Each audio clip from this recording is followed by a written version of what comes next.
नमस्कार। अगर ओडिशा में एक शानदार सरकारी नौकरी की तलाश है तो ये जानकारी आपके लिए ही है। स्टेट सिलेक्शन बोर्ड यानी एसएसबी ने लाइब्रेरियन के पदों पर एक बड़ी भर्ती निकाली है।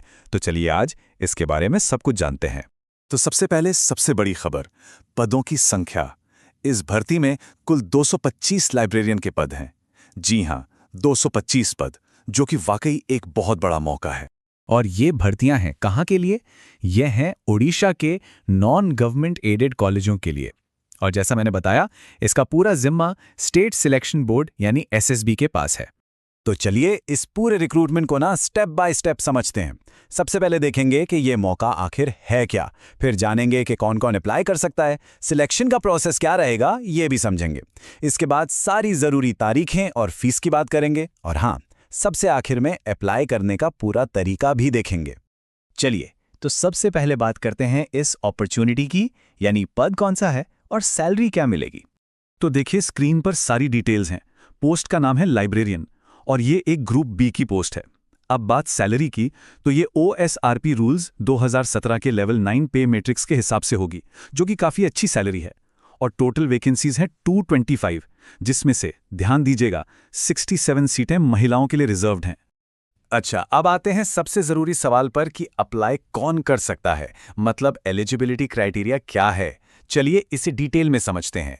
तो अब ध्यान से सुनिएगा और चेक कीजिए कि क्या ये रिक्वायरमेंट्स पूरी होती हैं या नहीं। चलिए एक एक करके देखते हैं। तो सबसे पहली और सबसे बेसिक शर्त, एजुकेशनल क्वालिफिकेशन। इसके लिए लाइब्रेरी साइंस में बैचलर्स डिग्री होनी चाहिए या फिर इसके बराबर की कोई और डिग्री भी चलेगी, बस वो किसी मान्यता प्राप्त संस्थान से होनी चाहिए। एजुकेशन के अलावा भी कुछ और चीज़ें ज़रूरी हैं, जैसे कैंडिडेट को भारत का नागरिक होना चाहिए, साथ ही ओडिशा का डोमिसाइल यानी मूल निवासी होना भी ज़रूरी है, और हाँ, ओडिया भाषा बोलनी, पढ़नी और लिखनी आनी ही चाहिए। इसके अलावा एचएससी लेवल पर ओडिया एक सब्जेक्ट के तौर पर पास किया होना भी एक शर्त है। ठीक है, अब आते हैं उम्र पर। देखिए इसके लिए एक कट ऑफ डेट है, 1 जनवरी 2026। इस तारीख को कम से कम उम्र 21 साल और ज़्यादा से ज़्यादा 42 साल होनी चाहिए। इस डेट को ध्यान में रखना बहुत ज़रूरी है। हाँ, पर अपर एज लिमिट में कुछ छूट भी है। एससी, एसटी, एसईबीसी, महिलाएं और एक्स सर्विसमैन, इन सभी को 5 साल की छूट है। जो लोग दिव्यांग हैं यानी पीडब्ल्यूडी कैटेगरी में आते हैं, उन्हें 10 साल की छूट मिलेगी। और अगर कोई पीडब्ल्यूडी कैंडिडेट एससी, एसटी या एसईबीसी कैटेगरी से भी है तो टोटल 15 साल की छूट मिल जाएगी। तो ठीक है, एलिजिबिलिटी समझ ली। अब ये देखते हैं कि सिलेक्शन होगा कैसे, मतलब पूरा सिलेक्शन प्रोसेस क्या है। और इसमें सबसे अहम है रिटन टेस्ट।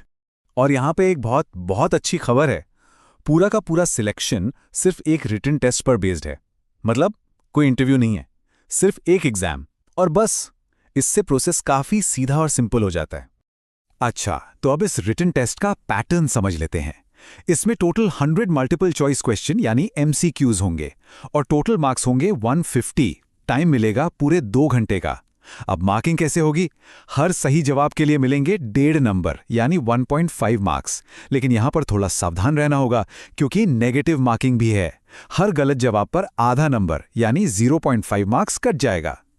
और हाँ, इस एग्जाम को क्वालिफाई करने के लिए एक मिनिमम कट ऑफ भी है। जो जनरल कैटेगरी के कैंडिडेट्स हैं उन्हें कम से कम 40% मार्क्स लाने होंगे, और जो रिजर्व्ड कैटेगरीज के हैं उनके लिए ये लिमिट 30% रखी गई है। चलिए अब बात करते हैं उन चीजों की जिन्हें बिल्कुल भी मिस नहीं करना है, यानी जरूरी तारीखें और फीस। ये डेट्स अपने कैलेंडर पर अभी मार्क कर लीजिए। तो देखिए, ऑनलाइन एप्लीकेशन शुरू हो रहे हैं 27 अप्रैल 2026 से, और एप्लीकेशन फॉर्म भरने और फीस जमा करने की जो आखिरी तारीख है वो है 30 मई 2026। टाइम का भी खास ख्याल रखना है, रात 11:45 तक का ही टाइम है। अब बात करते हैं एप्लीकेशन फीस की। जो जनरल और एसईबीसी कैटेगरी के कैंडिडेट्स हैं उनके लिए फीस है 500 रुपये, और जो एससी, एसटी और पीडब्ल्यूडी कैटेगरी के कैंडिडेट्स हैं उनके लिए ये 200 रुपये है। और हाँ, ये फीस नॉन रिफंडेबल होगी। और अब आते हैं सबसे आखिरी लेकिन सबसे ज़रूरी हिस्से पर कि अप्लाई करना कैसे है। चलिए इसका पूरा स्टेप बाय स्टेप प्रोसेस समझ लेते हैं। प्रोसेस बहुत ही सिंपल है। सबसे पहले ऑफिशियल वेबसाइट पर जाना है, जो है ssodisha.ac.in। वहां जाकर सबसे पहले ऑफिशियल एडवर्टाइजमेंट को ध्यान से पढ़ना है। फिर ऑनलाइन एप्लीकेशन फॉर्म को एकदम सही डिटेल्स के साथ भर देना है। इसके बाद अपनी फोटो, सिग्नेचर और थंब इंप्रेशन अपलोड करना होगा। ऑनलाइन फीस पेमेंट करनी होगी और सबसे जरूरी, सबमिट करने से पहले एक बार सारी डिटेल्स को डबल चेक जरूर कर लेना है और आखिर में फॉर्म का एक प्रिंट आउट अपने पास संभाल कर रख लेना है। इस पूरी भर्ती प्रक्रिया का मकसद ही यही है कि एक बिल्कुल ट्रांसपेरेंट और मेरिट बेस्ड तरीके से सिलेक्शन हो, ताकि एजुकेशनल स्टाफिंग के हाई स्टैंडर्ड्स बने रहें। एक बात और याद रखिएगा, डिटेल जानकारी जैसे कि सिलेबस वगैरह के लिए हमेशा ऑफिशियल वेबसाइट ssbodisha.ac.in को ही फॉलो करना है। सबसे सही और लेटेस्ट जानकारी वही मिलेगी। तो अब सारी जानकारी सामने है। अब सवाल बस एक है, क्या आपने करियर में या अगला बड़ा कदम उठाने के लिए तैयारी शुरू कर दी जाए? The full notification link is available in the description.